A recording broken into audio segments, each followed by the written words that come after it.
I'm here with Turkish, Arsenal's first game of the season, a home win, 2-0 against Wolves. Now, Turkish, we know you're not the easiest fan to please. So give us your take on that performance today. Not the hardest to please either.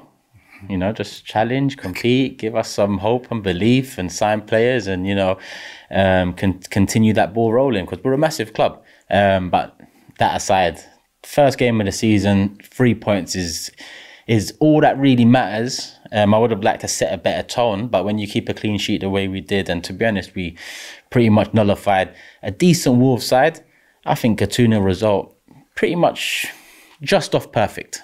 Just off perfect. I think 3-4, I think, you know, just nailing it down, you know, that would have been nice, but it is what it is, you know, 2-0, we move, we've got a tougher test next week, and we come out, I was about to say unscathed, hoping so, after Saka rubbed his knee a few times in that first half, and Declan Rice seemingly came off with cramp, but cramp 83 minutes into your first game of the season, it's not a great look. But other than that, I think 2-0 perfect. Okay, and you mentioned Saka there. Few people call him for him to be man of the match, virtue of his assist and goal. What did you make of his performance today?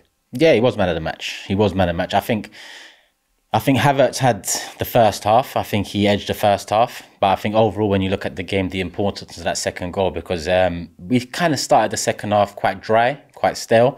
We didn't really have that thrust that I expected to see in order to get that second and third goal. So it was a dry start, 15 minutes, and Wolves started creating chances. They started getting into our box. They started causing a few more problems than they had for the previous hour.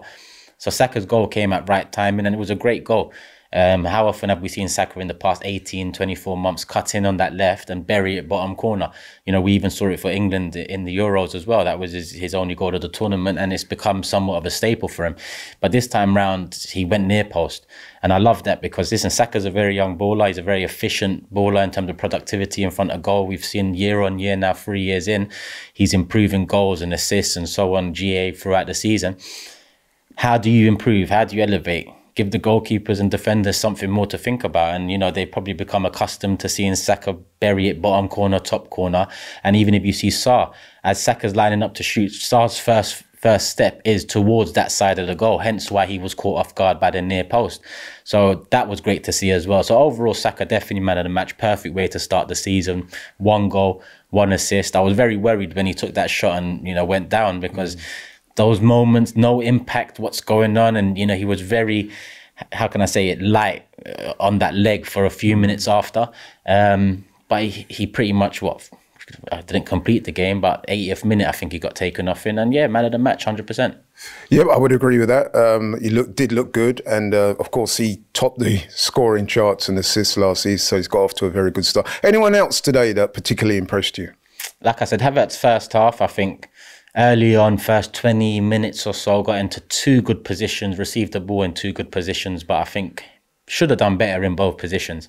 But he was there. And, you know, the good old people that will say space creation and all that, they'll love that. And listen, when you couple it up with a goal, when you couple it up by creating chances, which he did in that first half. I mean, he had those 2 moments, didn't work out for him. But when Saka put that ball in, he got there ahead of the keeper and he put us 1-0 up. And after watching the game now in hindsight, it was a difficult game. Wasn't probably as easy as I expected it to be, but that goal was very important. He had that, and he also, you know, could have got an assist from Martinelli in that first half. He, you know, dropping back, played it round the corner. Martinelli, you know, took defender wrong, cut in, and his shot deflected just over the bar. So I think first half I would have edged it to Havertz in terms of man of the match.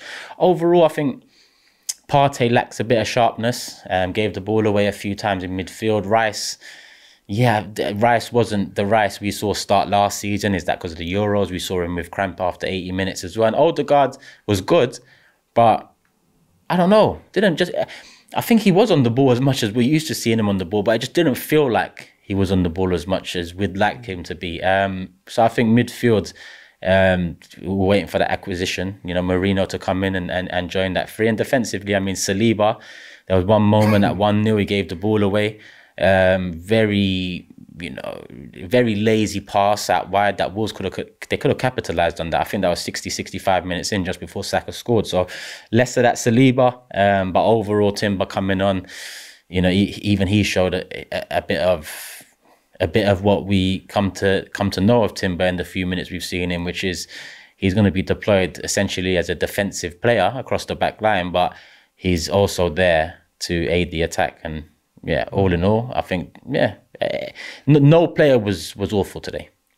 Well, you seem satisfied overall, which is good. Tell me, so based on what you've seen today and what you've seen in pre-season, got a potentially a very difficult game next week against Villa away, who a lot of people predicting will be, contending for the top 4.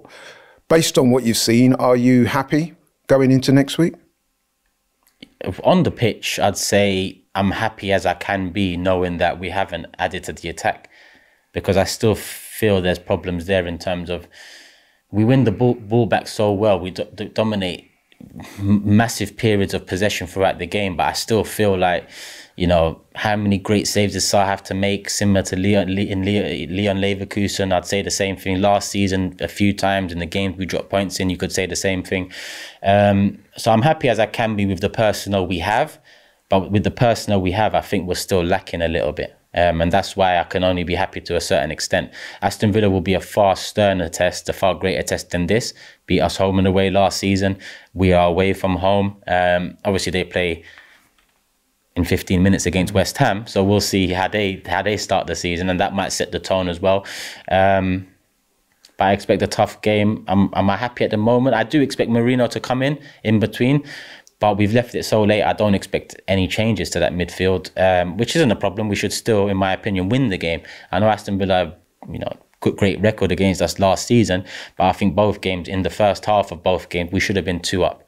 That's what we've got to learn off. That's the fine margins. And that's why you ask me, am I happy? I'm happy as I can be with the personnel we have, but I'm still not satisfied with our attack. I still feel like we need that one ruthless, lethal player, whether that's a left winger, a guy up front, either or for me.